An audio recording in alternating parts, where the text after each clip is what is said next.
Let us face, without panic, the reality of our times. The fact that atom bombs may someday be dropped on our cities. And let us prepare for survival, understanding the weapon that threatens us.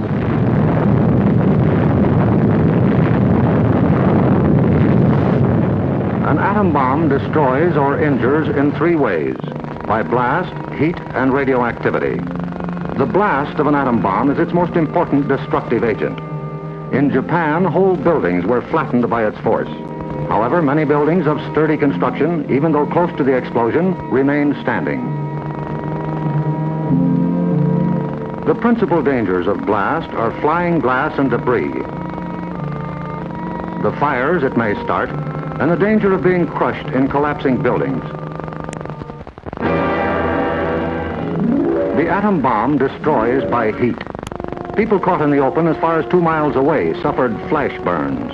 Yet, protection could have been easily achieved. Here, a bridge post and rail shielded the surface behind it. Any solid material afforded similar protection. The third weapon of the bomb is radioactivity, thrown off at the instant of explosion. However, the majority of people exposed to radiation recovered completely, including a large percentage of those who suffered serious radiation sickness. Today, they lead normal lives. They bear children. Their children are normal. These, then, are the weapons of the atom bomb that we must protect against: blast, heat, and radioactivity. Our cities are prime targets for atomic attack, but mass evacuation would be disastrous. An enemy would like nothing better than to have us leave our cities empty and unproductive.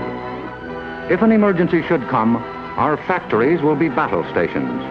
Production must go on if we are to win.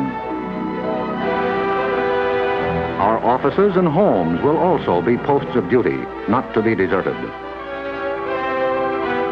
With the knowledge of the first atomic explosions to guide us, our chances for survival will be far better than those of the people of Hiroshima and Nagasaki, if we act on our knowledge and are prepared. The first job is to look over your own home for shelter possibilities. If you live in a private home that is well built, the cellar is the safest place to be. The lower you get, the more barriers there are likely to be against blast, heat, and radioactivity.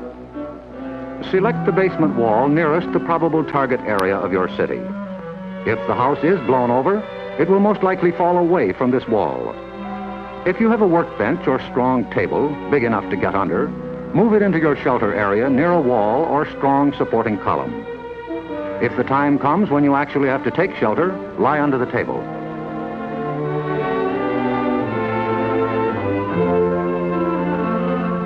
If you live in a home that has no basement, choose a shelter area without windows on the ground floor. An interior hallway is probably best. In time of emergency, the shelter area should be cleared of mirrors and other objects that might cause injury. If you live in an apartment house, rules for taking shelter will be posted in your building. Learn them. Also, learn the location of public shelters in areas where you work or frequently visit. There are many things you can begin doing right now. Fireproof housekeeping is one, so clean up that attic. Keep waste in covered containers. Don't let trash pile up in the yard. Set aside a small supply of canned goods. They're safe from radioactivity.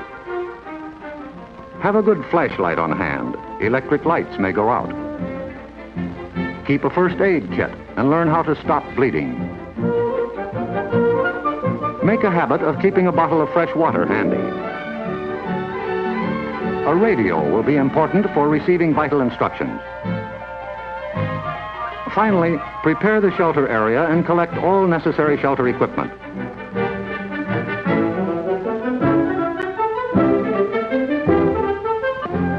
In case of an actual raid or test drill, the alert will be a warbling siren blast lasting 3 minutes.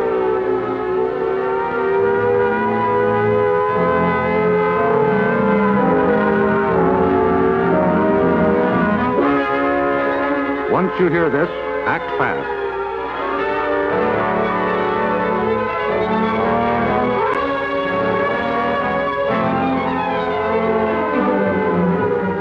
down the shades or blinds and close the drapes against flying glass.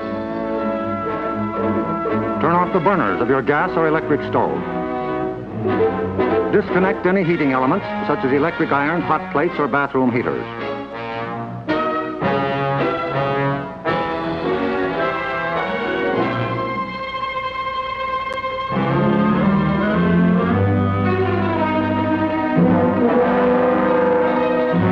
Close all outside doors, but leave them unlocked. Turn off the gas or oil burners.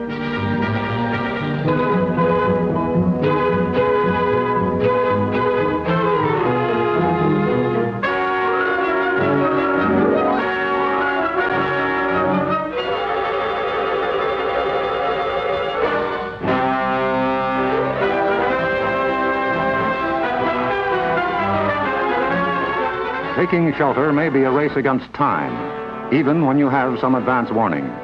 But possibly, there may be no time. An attack could come without warning. The sky would suddenly light up. If a doorway is right at hand, use it. If the nearest shelter is more than a couple of steps away, fall to the ground immediately.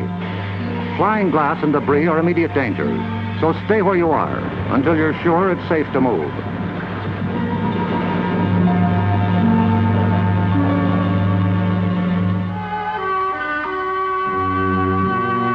If you are at home when a surprise attack occurs, crawl beneath a table if it is very near, or drop to the floor with your back to the window.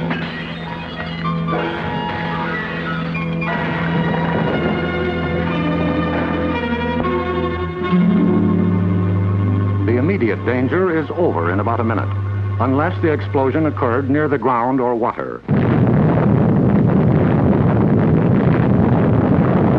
In this case, radioactive materials are trapped in the particles of dirt or water thrown up by the explosion. When these particles fall back to Earth, they may be dangerous. So get indoors immediately after a ground-level explosion. Cover broken windows against radioactive dust with blankets or cardboard. Civil defense radiological teams, equipped with radiation survey meters, will check on contamination in any bombed area. Stay under cover until you hear officially that it is safe outside. If you have been exposed to radioactive dust, wash the exposed areas. Pay particular attention to your hair. Get all the dirt from under your fingernails. If the people of Hiroshima and Nagasaki had known what we know about civil defense, thousands of lives would have been saved. Yes, the knowledge is ours, and preparation can mean survival for you. So act now. Someday your life may depend on it.